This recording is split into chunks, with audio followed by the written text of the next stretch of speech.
Hey, hello, nandito na kami. Ito yung aming pasyente. Ayan, pinsanin mo at kinakausap ka. Galit ko yung mahaba na doon yung ang ganun ko. Oh, nandyan. Nandyan Dala lahat. ko lahat. Hala, halungkatin mo nga yan. Yung kanyang Mag-make up ka ba? Sus! Oh, kompleto. Nandyan. Nandyan na lahat dala ko. Pati toothbrush mo. Grabe. Pinahan. Labas ka pa. Yung mga yan. Mga dala-dala. Hindi mo naman piniling daya. Hindi na. Sa ano pa yan binili? Baka bumili yan ng daya. Natawa ko dalawa ito ka. Bagay. Sayang Sa lang. dili dyan. Oh, nandito yung pang ano Yan, mo. ang mga ano mo, make up. Yan, make up. Men. Huwag mo gawin mo naman dyan. Ito yung sabon. May sabon yan dito. Ha? Lagayan ng sabon. Ito yung iyong naihian, nilabhan ko na. Yan na. Oh. Yung inihian mo, nilabhan ko na. Ito si pilyo mo. Ayan ang tingin mo. Pante mo ba to? Pante. Yan. Yung Ayaw naihian ko'y niya. pag-aglad ah. Ha? Talagang binusisi Sisip pa talaga. Kanya, sigurista. Ito, sa'yo din to. Oo. Kailangan si rin matikmano. Sabi ni Imano, bibili niya daw siya ng urinola Ano, insure? katulad kay Ate Lina. Insure? Ah. Insure yan? Kasi nga, ne? Eh, mahal yan. Pwede nang ialot sa Oh, ito na yung insure. Gatas mo para, pag ito kakainin mo sa umaga, almusal Okmen. mo. Ano yung gatas niya? Hindi. Oo, gatas niya. Ito Insure. insure. Para Pwede naman. Ito paper oats. Magkakapermission sa mainit. Lalagyan mo yun yan ng mainit na tubig. Tapos ilagay mo yun. Tapos ibabad mo muna ng mga ilang minuto. Ah. Tapos lagyan mo siya ng gatas. Ay, ganon? Tatlong Oo. scoop. Dalawa. Kahit 3 kutsara yan. oh. Pag lumamig na, saka mo lagay yung gatas. Ilang minuto yan? Ha? 5 minutes? Mga, ano lang naman yan eh. Madali lang Tapos lumambot.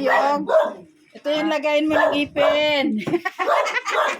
Dinala pa. Ay, hinahanap niya Sabi ko, wala naman ako kasi lilinisin ko si pilyo niya.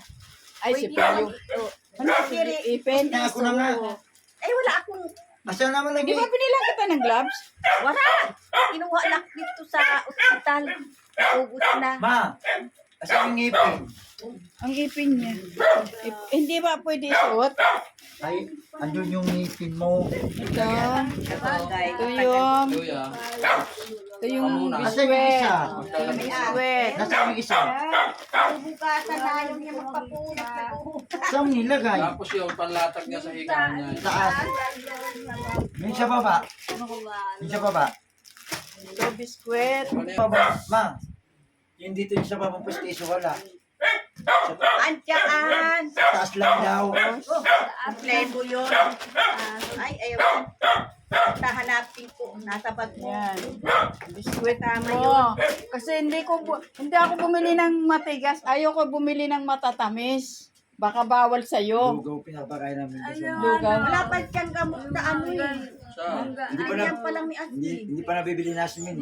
Tapos at sinabi nyo sa akin yung gamot para gamot yung tapos yung resita inano Sa sa ano. ospital, dadalhin sa ospital yung resita, patatanong kung paano pagpainom yung ano. Yun. Kasi wala nakalagay doon eh. Kailangan doon mayroong nakalagay doon. Ibabalik nila doon. Sa ospital? O tatanong nila kung paano wala pagpapainom. nakalagay kung Sabi ko nga, anong oras, ilang araw sa isang araw lang bisong painumin. Tapos sabi niya si Min, pupunta kami kasi ipapano pa niya siya kung paano pagpainom. Kasi malakas kasi milligram nun eh. 500 tsaka 150. Ay 75. Para saan daw yun? Baka sa ano niya, sa dugo. Papipiliin kong Pipiliin ko sa alin doon. baka sa dugo niya. Sabi ko, pag yung 500, huwag mo kunin yun, yung 75 na kunin yun. Ano Ang yun? lakas nun. 500 milligram. So, may edad na yan eh. May edad to eh. Oo. Bakit dati? Bakit ano ba inaano 75 mg? Pwede yun sa kanya, pero yung 500 parang hindi kakayanin niya yan. Ganyan edad. Ang lakas nun eh. Dapat hindi na lang painumin. Okay lang yung mga 100 yan, 75. Okay lang yan. Pero pag 500, Ay, wag hindi na. ko alam kung paano pagpapainom nun. Pero meron siya Pero nilagyan siya ng gamot. Oo, tatlo. Sa dugo. May sa dugo dyan eh. Okay na. sa pen? ano ba yun? Yung ano yun, efficacent oil yun. Nandun na. May second oil. Nandun o. Sa bag niya. Nandito o. Ayun o. Ayun, ayan. Ayun o. Inig ka.